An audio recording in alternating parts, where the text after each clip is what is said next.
TNT tsaka Meralco, no, yung game kahapon. So, before, nakita ko sa Facebook yung parang sinabi ni Coach Josh Reyes, Assistant Coach Josh Reyes ng TNT.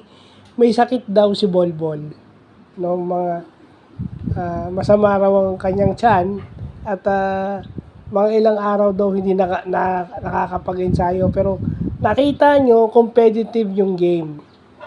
Pero Meralco, sa tingin ko, Meralco is nag-execute ng play na kung saan i-challenge sila yung pick and roll defense ng TNT. Na-challenge yun.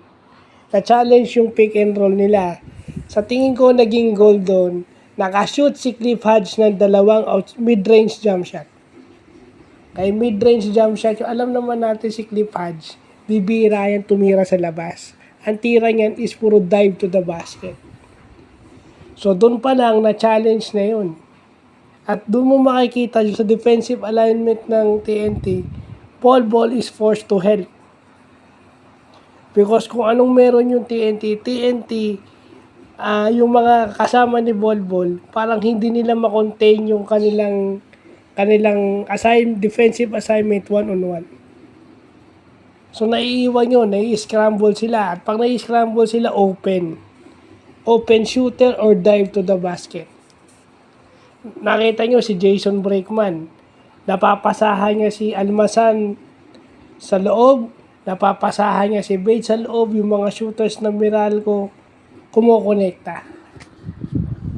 Kaya nangyari, nagalit ito si Coach Dribble Drive, si Coach Chot. Inupo yung starter. Pinasok niya yung bench players sila, Jason Castro.